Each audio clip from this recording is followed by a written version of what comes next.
In 1971, US Mint changed the composition of Kennedy half dollars. According to PCGS, instead of having some silver, they switched over to a copper-nickel clad composition. The 1971 Kennedy half dollar is really common with hundreds of millions of examples produced. More than likely, most of them still survive and are probably sitting in banks, vaults, or even jars in people's homes being kept as conversation pieces.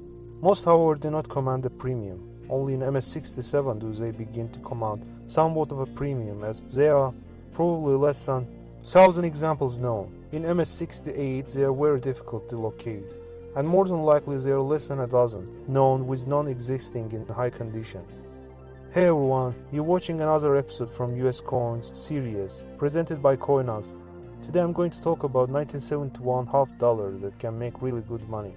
Quick reminder, if you're first time in our channel, please make sure to hit subscribe button under this video to get daily updates on coin prices.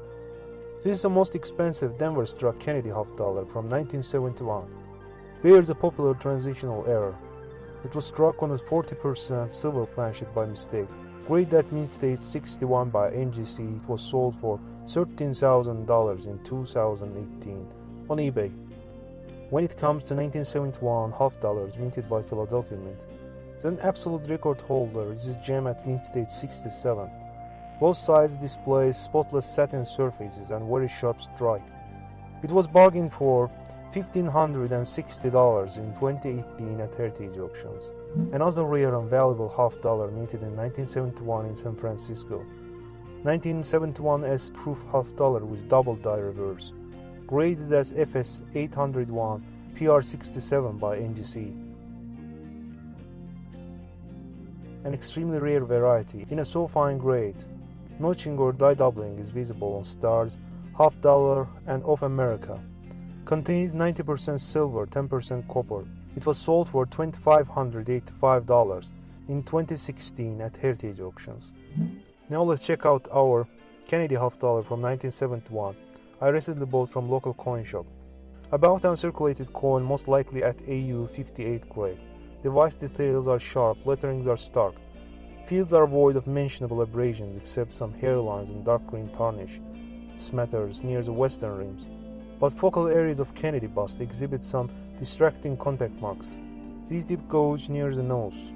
We also have two notches in the shape of sunglasses on the upper part of the head. Reverse side displays bold strike and clean fields.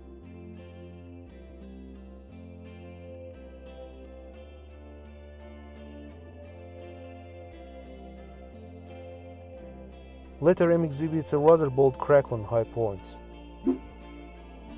While on device elements we see some softness on eagle head and several back marks on the shield. This side of a coin displays very neat satin reflectivity. Only distraction is this green-gray patina on E of United States. That's all folks, for the end check out guiding price list for higher grades of 1971 Kennedy half dollars. See you next time.